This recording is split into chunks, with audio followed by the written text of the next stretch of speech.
আসসালামু আলাইকুম। মুমতাজ মম লাইফস্টাইল চ্যানেলে আপনাদের সবাইকে ওয়েলকাম করছি আমার নতুন একটি ভিডিও দেখার জন্য। কাছে এবং দূরে যে যেখান থেকে আমার ভিডিওটি দেখছেন আশা করি সবাই অনেক ভালো আছেন। আমিও আলহামদুলিল্লাহ অনেক ভালো আছি। এই তো চলে আসলাম নতুন একটি ভিডিও নিয়ে। আশা করি আপনাদের কাছে আমার আজকের ভিডিওটি অনেক ভালো লাগবে। ভালো লাগলে অবশ্যই আমার ভিডিওতে একটি লাইক করে দিবেন এবং ভিডিওর শুরুতেই একটা কথা বলে নিচ্ছি, যাদের কাছে আমার ভিডিওটি ভালো লাগবে প্লিজ আমার চ্যানেলটিকে অবশ্যই সাবস্ক্রাইব করে দিবেন। তো এই তো আমি সকালে ঘুম থেকে উঠে একটু বারান্দায় গিয়েছিলাম, তো দেখি রোদ উঠে গিয়েছে। এরপরে বারান্দায় যেয়ে কিছুক্ষণ দাঁড়িয়েছিলাম। এরপরে মনে হলো ব্রাশ নিয়ে যাই, তাহলে ব্রাশ করতে করতে বারান্দায় দাঁড়িয়ে থাকবো, তাহলে ব্রাশও করা হয়ে গেল। তো এরপরে এই তো আমি দেখলাম আমার পুঁইশাকগুলো একদম দরজাটার বারান্দার যে দরজা আছে ওটার ভিতরে ঢুকে আছে, এতে করে বাঁকা হয়ে যাইতেছিল। তো এই জন্য আমি এটাকে টেনে টুনে একটু সোজা করতেছিলাম, তো আসতেছিল না। যেখানে থেকে বড় হয়েছে আর কি ওইরকম হয়ে যাচ্ছিল, এদিকে আর আসতেছিল না। তো এই তো যাই হোক, একদম রোদ উঠে দেখি চারদিকে একদম ভরে গিয়েছে।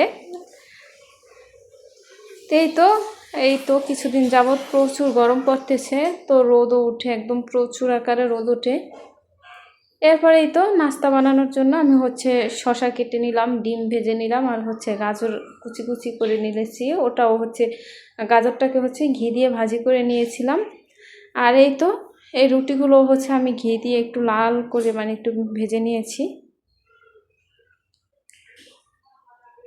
এরপরে এই তো আমি রুটির উপরে একটু ডিম ভাজা আর এই গাজরটা আমি ঘি দিয়ে একটু ভাজি করে নিয়েছি। এরপরে গাজরটা দিয়ে একটু সস দিয়ে এরপরে শসা দিয়ে দিলাম।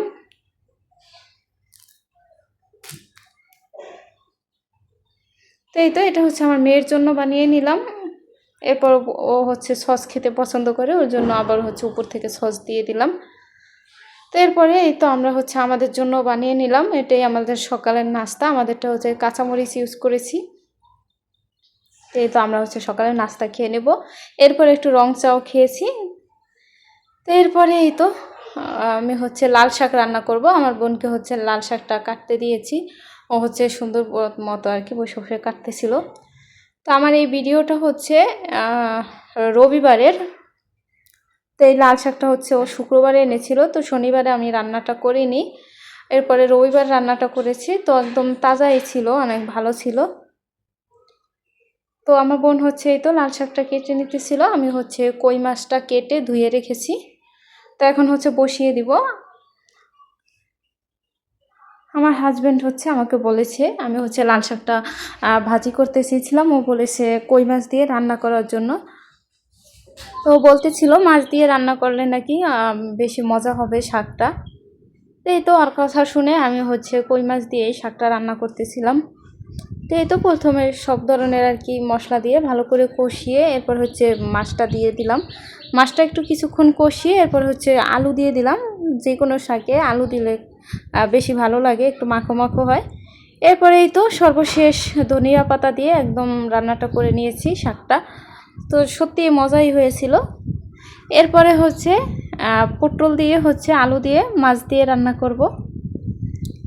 তো এখানেও আমি পেঁয়াজ কুচি ভালো করে ভেজে তারপরে রসুন দিয়ে হলুদ মরিচ জিরা ধনিয়ার গুঁড়ো সব কিছু দিয়ে একদম কষিয়ে নিয়েছি। এর ভিতরে আমি এই তো পটল আর আলু দিয়ে দিলাম। এরপরে আরেক চুলাতে আমি মাছটা ভেজে নিতেছি। এটা ছিল রুই মাছ। এই তো পটলটা কষানো শেষে আমি পরিমাণ মতো পানি দিয়ে দিলাম।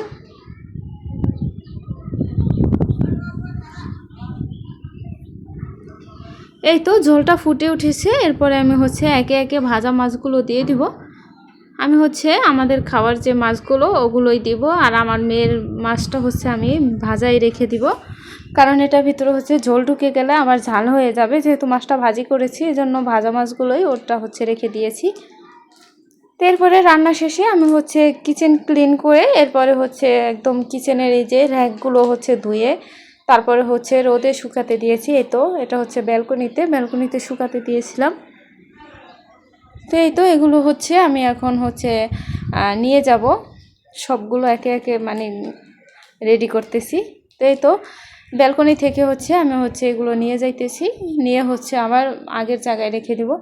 তো এই তো আমার কিচেনটা হচ্ছে একটু ছোট, মানে ভালোই ছোট আর কি, একদম চিকন, জায়গা খুবই কম, যে কারণে আমি এই তো চুলাটার নিচে যে জায়গাগুলো থাকে ওখানে হচ্ছে আমি এই র্যাকগুলো রেখেছি।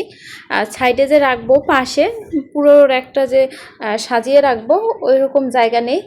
তো এই জন্য আমি হচ্ছে র্যাকটাকে মানে 2 ভাগে ভাগ করে তারপরে হচ্ছে রেখে দিয়েছি। তো এই তো আমার হচ্ছে কিচেনের জন্যই বাসা, যেই বাসায় আমি নেই না কেন কিচেনটা যেন বড় থাকে, তাহলে কিন্তু কিচেন মন মতো করে সাজানো যায়, ছোট কিচেন জায়গা থাকে না।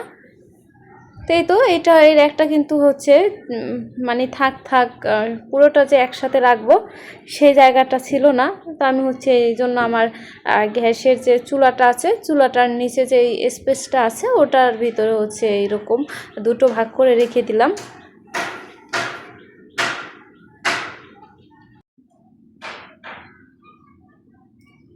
তো এই তো আমি হচ্ছে এখন একে একে আমার সব কিছু ঢেলে নিব, আলু, তারপরে এই তো আলুগুলো হচ্ছে মনে হইতেছিল যে ধুয়ে রাখি এরকম লাগতেছিল, কারণ এই আলুর কারণেই হচ্ছে আমার এই র্যাকটা হচ্ছে বেশি নোংরা হয়ে যায়। আলুতে প্রচুর পরিমাণে বালু থাকে, মাটি থাকে, যে কারণে এই র্যাকটা হচ্ছে অতি তাড়াতাড়ি হচ্ছে একদম অপরিষ্কার হয়ে যায়, নোংরা হয়ে যায়। এরপরে এই তো পেঁয়াজগুলো ঢেলে নিলাম, এগুলো হচ্ছে আমি এগুলো ধোয়ার আগে সবগুলো অন্য ঝুড়িতে রেখে দিয়েছিলাম। তো এখন হচ্ছে আমি সবগুলো এইভাবে সাজিয়ে রাখতেছি। তো এই তো দেখতে পাচ্ছেন আমার হচ্ছে সব সাজিয়ে রেখে দিলাম। এরপরে এই তো আমার হচ্ছে বেছিনে কিছু হাঁড়ি পাতিল ছিল, এগুলো হচ্ছে ধুয়ে নিলাম।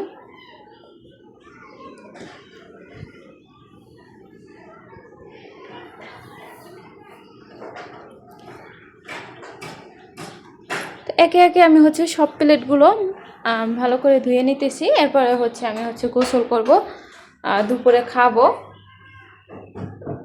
আমি হচ্ছে প্রতিদিনই চেষ্টা করি দুপুরে একটু, মানে দুপুরে না বিকেলে একটু ঘুমানোর জন্য। ইদানিং আমার হচ্ছে একটা অভ্যাস হয়ে গিয়েছে, মানে কোনো রান্না করতে ইচ্ছা করে না, কোনো কাজও করতে ইচ্ছা করে না, কেন জানি। মানে গরমের জন্য আমার কিচেনে যাইতেই ভয় লাগে, এরকম অবস্থা হয়ে গেছে আমার। তো যাই হোক, এই তো সন্ধ্যাবেলা আমরা হচ্ছে একটু নিচে গিয়েছিলাম। নিচে গিয়ে হচ্ছে ওই দিন হচ্ছে আমার আর নাস্তা বানাইতে ভালো লাগতেছিল না, তো নিচে হচ্ছে ঝালমুড়ি ফুচকা বিক্রি করে, তো ফুচকাটা আনিনি, আমরা হচ্ছে ঝালমুড়ি এনেছি। ফুচকাগুলো একদম ছোট ছোট ছিল, তো ওই ফুচকাগুলো অনেক মজা লাগে আর কি, আমি অনেকবার খেয়েছি। আর আমার মেয়ে হচ্ছে আইসক্রিম নিয়ে এসেছে, ও হচ্ছে আইসক্রিম খাইতেছিল আর আমরা হচ্ছে ঝালমুড়ি খাইতেছিলাম।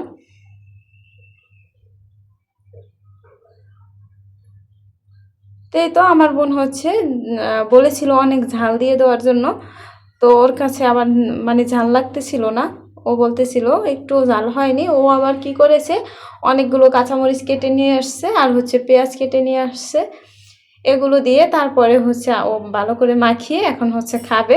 ও হচ্ছে প্রচুর ঝাল খায়, ও হচ্ছে মানে ভাত খাওয়ার সময় ওর মরিচ লাগবেই আর হচ্ছে একটা পেঁয়াজ লাগবেই প্রতি বেলায়।